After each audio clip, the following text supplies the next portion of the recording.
तो hey guys, welcome to Moto Save India. आज की इस वीडियो में हम बात करने वाले हैं बहुत ही पॉपुलर बजट हेलमेट के बारे में। और इस वीडियो के माध्यम से मैं आपको इस हेलमेट के सारे फीचर्स के बारे में बताने वाला हूँ। मेरा जो खुद का एक्सपीरियंस है इस हेलमेट के साथ वो मैं बताऊँगा। इस हेलमेट में क्या अच्छाई है और क्या बुराई है, आपको लेना चाहिए और क्यों नहीं लेना चाहिए, वो सारी चीज़ें हम इस वीडियो में क्लियर करेंगे। तो वीडियो शुरू करने से पहले मैं अपना छोटा सा इंट्रोडक्शन आपको दे देता हूँ। मेरा नाम आशु है। मैं पिछले 8 सालों से एक प्रोफेशनल राइडर हूँ, जिसमें मैंने बुद्ध इंटरनेशनल रेसिंग ट्रैक से लेकर TSD बाइक रैली से लेकर बहुत सारे ऑफ रोडिंग इवेंट्स में मैंने पार्टिसिपेट किया। कुछ में मैं विन भी रहा हूँ। तो मेरा जो एक्सपीरियंस है वो मैं इस वीडियो के माध्यम से आप लोगों को शेयर करता हूँ, ताकि जो नए राइडर्स हैं वो ऐसी गलती ना करें जो इनिशियल स्टेज में मैंने की। और जो एक विज़न है लोगों का राइडिंग को लेकर वो भी मैं थोड़ा बहुत अगर इन वीडियो के माध्यम से मैं चेंज कर सकूं तो मेरे लिए बहुत बड़ी बात होगी। इसलिए मैं कोशिश करता हूं कि नए राइडर्स को मैं ज़्यादा से ज़्यादा गाइड कर सकूं। तो अभी ज़्यादा टाइम वेस्ट नहीं करते हैं, अभी आते हैं अपने मेन मुद्दे पे। तो जिस हेलमेट के बारे में हम आज बात करने वाले हैं, मेरे लाइफ का वो फर्स्ट हेलमेट था जो मैंने बाइक खरीदने के साथ ही मैंने उस हेलमेट को भी परचेज़ किया था, जिसको मैंने स्टार्टिंग के 3-4 साल मैंने उसको यूज़ किया है। बहुत अच्छे से मैं उस हेलमेट के साथ कंफर्टेबल था बहुत टाइम तक। तो पहले वो हेलमेट अभी मेरे पास है जो पुराना हो चुका है, जिसकी कंडीशन आप देख रहे हो। बहुत मतलब मैंने इसको बहुत रगड़ा इस हेलमेट को, जितना इसको एक्सट्रीम लेवल तक ले जा सकता था स्टार्टिंग में, मैं उतना इसको लेके गया हूँ। और 4-5 साल का मेरा जो एक्सपीरियंस है वो मैं शेयर करूँगा। इस हेलमेट में क्या चीज़ अच्छा है, क्या चीज़ ख़राब है, क्यों लेना चाहिए, क्यों नहीं लेना चाहिए, वो सारी चीज़ें मैं आगे क्लियर करूँगा। तो हेलमेट में सबसे पहली जो इंपॉर्टेंट चीज़ होती है वो आता है सर्टिफिकेशन। तो हेलमेट लेने से पहले आपको सबसे पहले जो देखना चाहिए वो होता है सर्टिफिकेशन। तो अगर इस हेलमेट की आप बात करोगे तो ये ISI सर्टिफाइड हेलमेट है, जो कि आपको इससे नीचे आपको नहीं जाना चाहिए। और हेलमेट लेते समय आपको इस बात का भी ध्यान रखना चाहिए, क्योंकि आजकल मार्केट में फेक ISI जो टैग है वो लग के आ रहा है। तो इसका भी आपको बहुत खास ध्यान देना चाहिए। और फिलहाल ये कोई फेक नहीं है। स्टड्स का जो हेलमेट है वो ISI सर्टिफाइड होके ही आते हैं। तो सेफ्टी पर्पज़ से आपके लिए बहुत अच्छा है। ये इंडियन स्टैंडर्ड होता है ISI सर्टिफिकेशन। और अगर आप डॉट या EC सर्टिफिकेशन की तरफ जाते हैं तो आपके लिए और बेटर सेफ्टी आपको प्रोवाइड होगी। फिलहाल इसकी हम अगर सेफ्टी की बात करें तो सेफ्टी में कोई कॉम्प्रोमाइज़ नहीं किया गया है। सेफ्टी इसकी बहुत अच्छी है, क्योंकि आपको पता है इंडिया में मिनिमम आपको ISI सर्टिफिकेशन चाहिए होता है। इसके बिना आपका चालान भी कट सकता है और सेफ्टी से भी कहीं ना कहीं आपको कंप्रोमाइज़ करना पड़ेगा। और अगर स्टड के इस हेलमेट के बारे में हम अगर बात करें सेकंड नंबर पे, तो इसका सबसे ज़्यादा इसका आता है इसका साइज़ और इसका फिट कंफर्टेबल है कि नहीं। तो वो मैं आपको बता दूँ, ये डिपेंड करता है कि आपने सही साइज़ सेलेक्ट किया है कि नहीं। क्योंकि हेलमेट के भी साइज़ होते हैं, आप लोगों को पता है कि आप ऐसे ही जाके कुछ भी खरीद मत लाओ। आपका भी एक प्रॉपर साइज़ होगा, L या XL।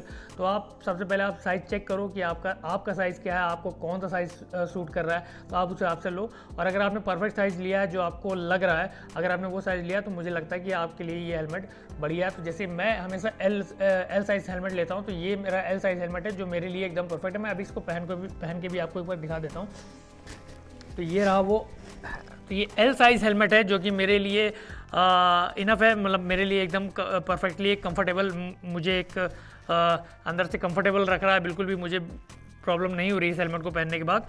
लेकिन एक चीज़ का ध्यान आप रखना कि अगर आपको अपना साइज़ नहीं पता है, तो आप हेलमेट खरीदने से पहले आप एटलीस्ट आपको अपना साइज़ पता होना चाहिए कि आपके हेलमेट का क्या साइज़ है, नहीं तो आपको प्रॉब्लम होगी और अनकंफर्टेबल भी होने वाला है। तो बात करते हैं इसके आउटर सेल मटेरियल के बारे में, कि जो भी सर्टिफिकेशन के साथ जितने भी हेलमेट आते हैं वो पॉलीकार्बोनेट या फिर ABS मटेरियल के बने होते हैं, जो कि बहुत अच्छा होता है सेफ्टी के लिए। तो इसमें भी आपको नेट मटेरियल से बना हुआ इसका सेल है, तो आपको यहाँ पर भी सेफ्टी से कोई भी कॉम्प्रोमाइज़ करने को नहीं मिलता है और सेफ्टी आपकी यहाँ पे और बेटर हो जाती है। तो 5th नंबर पे आता है इसका वाइज़र क्वालिटी एंड विज़न। ये भी बहुत इंपॉर्टेंट चीज़ है आपकी सेफ्टी के लिए।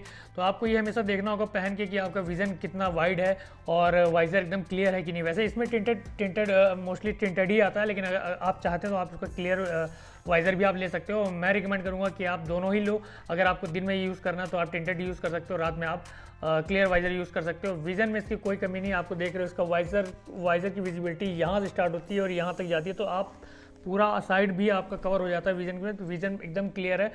और अगर ये थोड़ा सा भी ख़राब हो गया, टिंटेड में प्रॉब्लम ये है कि अगर ये थोड़ा सा जल्दी ख़राब होते हैं, मैंने देखा ये, तो अगर ये थोड़ा सा भी ख़राब हो रहा तो ये ब्लर हल्का फुल्का ब्लर हो जाता, तो आपको विजन में थोड़ी सी प्रॉब्लम आएगी। तो इसका आप ध्यान रखो, अगर थोड़ा सा भी ख़राब हो रहा तो आप उसको समय पे चेंज कर लो। अदरवाइज आप क्लियर वाइजर लो तो उसमें आपको ऐसी प्रॉब्लम नहीं होगी। विजिबिलिटी में कोई प्रॉब्लम नहीं, विजिबिलिटी में भी ये पूरी तरीके से पास होता है। तो 6 नंबर पर आता है इसका वेंटिलेशन। वेंटिलेशन किसी भी हेलमेट के लिए बहुत इंपॉर्टेंट होता है, खासतौर से जब आप गर्मी में राइड कर रहे हो तो तब आपको वेंटिलेशन अगर हेलमेट में अच्छा है तो आपको इतनी ज़्यादा सफोकेशन या बहुत ज़्यादा अनकंफर्टेबल आप नहीं होते हो, और बार बार आपको रुक के टॉवल से या हैंकी से आपको रुमाल से फेस पोंछने की ज़रूरत नहीं पड़ती है। तो वेंटिलेशन बहुत इंपॉर्टेंट पार्ट है, खासतौर से लॉन्ग राइड्स में। तो वो इसमें इनफ वेंट दे रखे हैं वेंटिलेशन के लिए। फ्रंट पे आप देखोगे ये एक वेंटिलेशन के लिए आपको वेंट मिलता है यहाँ पे, जिससे इनफ एयर इनटेक अंदर होता है। और इसी तरह सेम आपको यहाँ मिलेगा ऊपर, जिसका स्विच भी स्विचेबल है, जिसको आप अप डाउन करके वेंट्स आप ओपन कर सकते हो। तो यहाँ से भी आपको एयर इनटेक मिलने वाला है। और साथ ही पीछे साइड में अगर देखोगे बैक साइड में, तो आपको यहाँ पर भी स्पॉइलर के पास, एक्चुअली स्पॉइलर नहीं, स्पॉइलर का ये लुक इन्होंने बना रखा है, तो यहाँ पर भी आपको वेंट्स मिलते हैं। तो वेंटिलेशन के भी मामले में ये हेलमेट अच्छा है, पूरी तरीके से पास होता है। 7 नंबर पे आता है इनके स्ट्रैप एंड लॉक की, जो कि ये डबल डी रिंग नहीं आता है। आपको बता दें कि डबल डी रिंग जो होता है वो ज़्यादा सेफेस्ट होता है। इसमें जो आता है वो पहले पुराना वाला, जिसको लोग बक्कल लॉक भी बोलते हैं इंडिया के अंदर।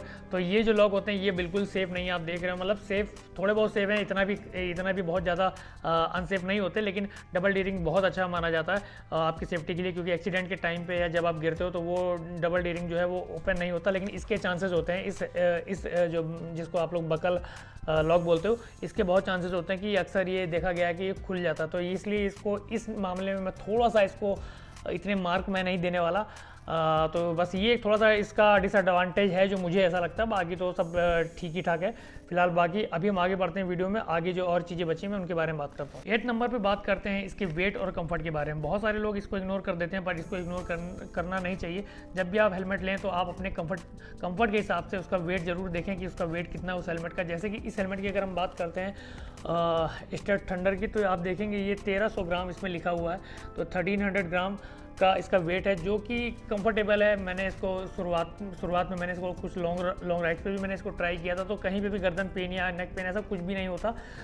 तो आपको कंफर्टेबल राइड के लिए ये पूरी तरीके से आपको, मतलब आपकी नेक को एकदम स्मूथ रखता है, कुछ भी ऐसी कोई प्रॉब्लम नहीं होगी। जैसे एक्सॉर वगैरह के हेलमेट में प्रॉब्लम ये कि वो 1600 या 1700 ग्राम के आसपास उनका वेट होता है।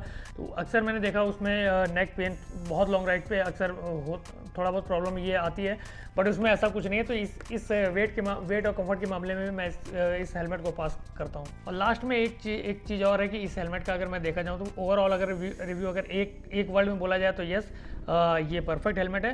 अगर आपने राइडिंग स्टार्ट की या डेली यूज़ आप करना चाहते हैं तो उसके लिए कोई भी प्रॉब्लम नहीं है, सेफ हेलमेट है। और बस उन लोगों को नहीं लेना चाहिए जो लोग राइडिंग के या प्रोफेशनली जो राइडिंग करना चाहते हैं या लॉन्ग राइड पे ज़्यादा जाते हैं, तो मुझे लगता है कि उनको अपग्रेड करने की ज़रूरत है। उनको डॉट या ईसी सर्टिफिकेशन की तरफ जाना चाहिए, ताकि आपकी सेफ्टी बढ़ जाए।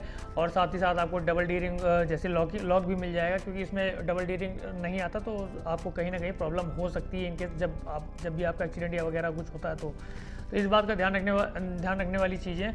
बाकी ओवरऑल हेलमेट बहुत बढ़िया है, लुक्स में बहुत अच्छा है। अभी तो ये पुराना हो चुका है, जिसके ग्राफिक आप देख रहे हैं ख़राब हो चुके हैं, बट ये हेलमेट लुक्स में भी बहुत अच्छा होता है। टिंटेड वाइजर इसका जो है वो आपका लुक बहुत इन्हेंस करता है। तो बहुत अच्छी चीज़ है। अगर कोई भी लेना चाहे, कोई स्टूडेंट लेना चाहे, तो मैं बिल्कुल रिकमेंड करूँगा। आप बिल्कुल इसकी तरफ जा सकते हो। बहुत ज़्यादा महंगा भी नहीं है, अंडर 2000 के अराउंड ये आ जाता है। तो डिसेंट प्राइस है। डिसेंट प्राइस में इस प्राइस रेंज में इसकी क्वालिटी भी डिसेंट है। लास्ट में मैं कुछ टिप्स और देना चाहता हूँ उन राइडर्स को जो आप लोग हेलमेट लेने से पहले जो गलतियाँ करते हो, वो गलती आप लोगों को नहीं करना चाहिए। तो नंबर 1 सबसे पहले तो आप हेलमेट सिर्फ लुक्स को देख के मत लो। इस बात का बहुत ध्यान देना चाहिए। बहुत सारे राइडर खाली लुक्स को देखते हैं, उस हेलमेट के सर्टिफिकेशन को, सेफ्टी फीचर्स को नहीं देखते हैं। और जो भी हेलमेट आप ले रहे हो उसके बारे में थोड़ा आप पढ़ो, आपको नॉलेज होना चाहिए, क्योंकि गूगल पे बहुत सारे इन्फॉर्मेशन आपको मिल जाएगी इससे रिलेटेड।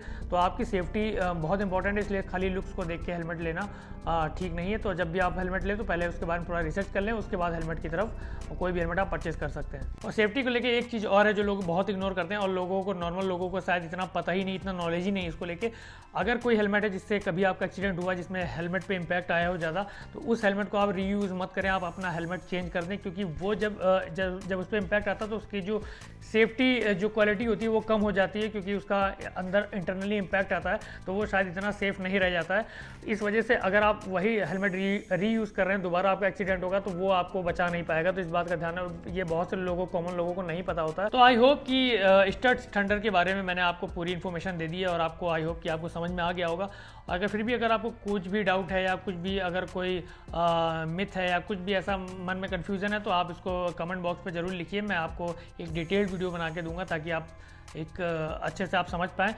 फिलहाल आज की वीडियो को बहुत लंबा नहीं करते हैं। आई होप सो कि आपको वीडियो पसंद आया होगा। वीडियो पसंद आया तो वीडियो को लाइक, शेयर एंड सब्सक्राइब जरूर कीजिए। तब तक के लिए मिलते हैं नेक्स्ट वीडियो में। Bye bye, see you soon.